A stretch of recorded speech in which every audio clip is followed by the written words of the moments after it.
Hi students. Generally the magnetic materials will be classified into three types: ferro, para and diamagnetic materials. So let us discuss about these three materials. So first one is ferromagnetic materials. So these materials mostly strongly affected by a magnet, and the relative permeability of this material is very high, greater than 1. So what is the examples for the ferromagnetic materials? Iron, steel, nickel. So some metallic alloys are the examples for your ferromagnetic. What about the paramagnetic? These also attracted by a magnet, but not very strongly, not up to the mark of ferromagnetic. Examples of this: aluminium, tin, platinum, magnesium, manganese. And the relative permeability of this value is slightly more than 1, greater than 1.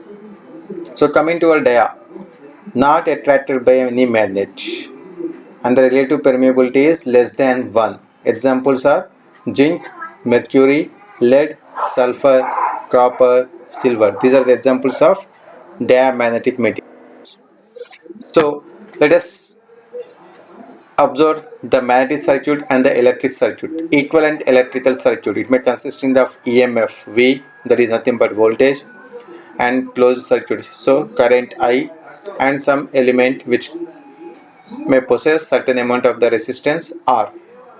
So whatever the magnetic circuit, consider a circular coil.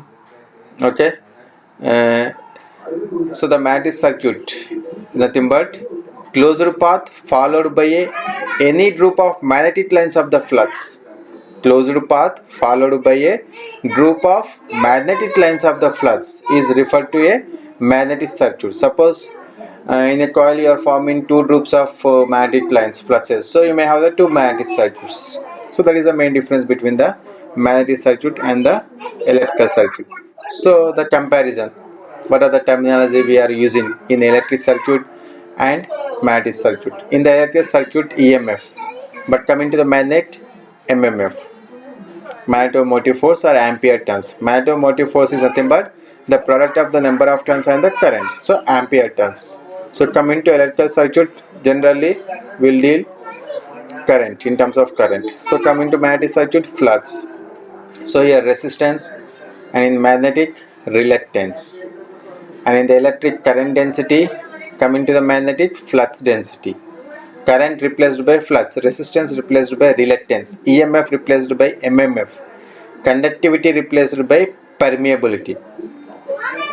So in the electric circuit, current circuit may be open or closed, but coming to the magnetic circuit, flux is created and circuit is always closed. So this is the circuit diagram for electric and magnetic circuits. In the electric, EMF or voltage V, current I, resistor R. So current formula V by R. Coming to the magnetic circuit, MMF, N into I, product of number of turns and current.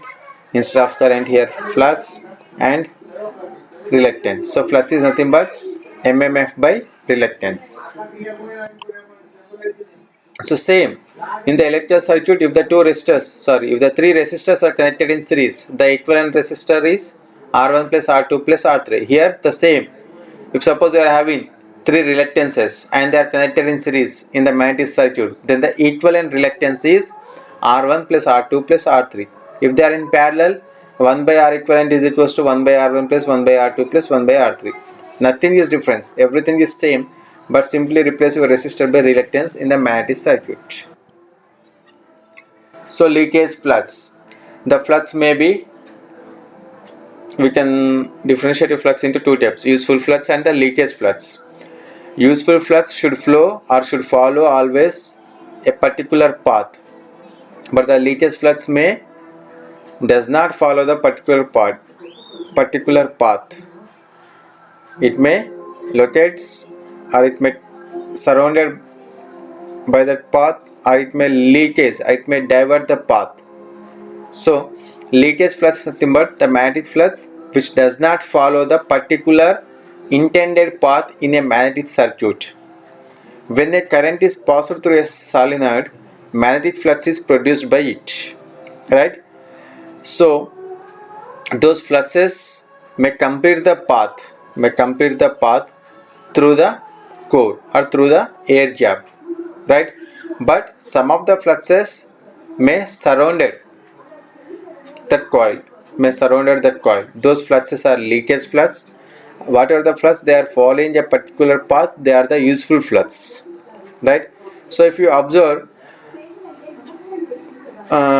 B to B dash, in the middle some useful fluxes is available, and some of the leakage fluxes are also available, right? So because of that leakage fluxes, air gap is going to be increasing. So if the air gap is increasing, we know that magnetic flux density B is equals to 5 by A. If the air gap increases, whatever the flux density, it will reduces. This effect is known as a fringing. Right? So generally the total fluxes are useful flux plus leakage flux. So what is the formula for the leakage coefficient? How to define the leakage coefficient? Which is defined as the ratio between the total flux by useful flux. Total flux means useful plus leakage. In the denominator we should consider only useful flux, which is nothing but leakage coefficient. Just now we have discussed about the fringing, right? So whatever the series magnetic circuits, so when a composite magnetic circuit parts, different magnetic circuit parts are connected one after the other, the circuit is called as series. One after the other, if you are connecting the magnetic circuits, then which is nothing but series magnetic circuit. Consider a circular ring made up of different materials and different lengths L1, L2, L3 with different cross-sectional areas A1, A2, A3 and with different permeabilities mu1, mu2, mu3, right? Everything clearly you are able to observe in the diagram, right? So say those three materials may form three reluctances R1, R2, R3 and but the same source, right? Same source E, voltage source is same E. Here we should consider as a equivalent electric circuit. In terms of electric circuit, I have represented the diagram. So whatever the total reluctance ST, same, okay? When they are connected in series, addition simply S1 plus S2 plus S3. Reluctance formula L by mu A. So for the coil 1, for the material 1, L1 by mu1 A1, for the material 2 and for the material 3, right? So what is the flux? Total MMF by reluctance. Total MMF is always constant, N into I, because the MMF you are applying constant MMF, you are not changing, right? So total reluctance will be changed, which is the sum of S1 plus S2 plus S3. If suppose they are connected in parallel, 1 by S1 plus 1 by S2 plus 1 by S3, you need to simplify that and you have to reverse the answer. Then you will get the total reluctance in the parallel, right? So series magnetic circuit with the air gap, we need to add air gap. Okay, S formula is L by mu A n, L by mu A. But here we should consider reluctance for the iron path as well as the reluctance of the air gap. Both we need to consider. Total reluctance is nothing but here reluctance of the iron path and the reluctance of the air gap. We need to consider here. Okay, everything is same. So parallel magnetic circuit means which has more than one path for the flux. If suppose the flux is traveling in two different directions, it has two different paths, then the circuit is said to be parallel magnetic circuits. If you observe here, uh, it is like a shell type transformer, right? It consists of three limbs, side two limbs, limb 1 and limb 2 side limbs, and central limb. So on the central limb we are placing a coil which carries a current. So there may be a possibility that may develop the fluxes, and those fluxes may travel through the ABCD one path or else AFED second path. So the total flux is nothing but phi 1 plus phi 2, right? So that type of circuit is said to be parallel magnetic circuit. Everything is same. Here you may get for the path ABCDA, right? For the path ABCDA. So what you will get? Phi 1 S1 MMF, product of the flux and reluctance, right? And the phi SC, right? SC is nothing but core. So total MMF is nothing but MMF required by the central limb plus MMF required by any of outer limbs. Total MMF for the parallel circuit is nothing but MMF required by the central limb and MMF required by any outer limbs, which is nothing but NI. Central limb is AD and NI any side limb. So one of the side limb may be ABCD. So that's why central limb means total flux phi and central reluctance SC, right? And any side limb may be phi 1 S1 or phi 2 S2. So this is the concept of parallel magnetic circuits.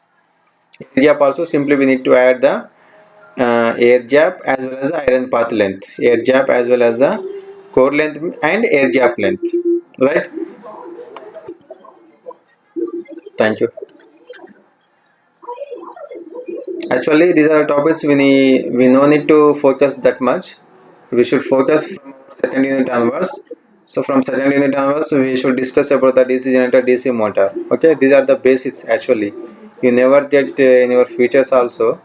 When you are going to attempt your GATE or any competitive exam, these topics are not that much important. Okay, so try to focus from second unit onwards. Okay, try to learn these also.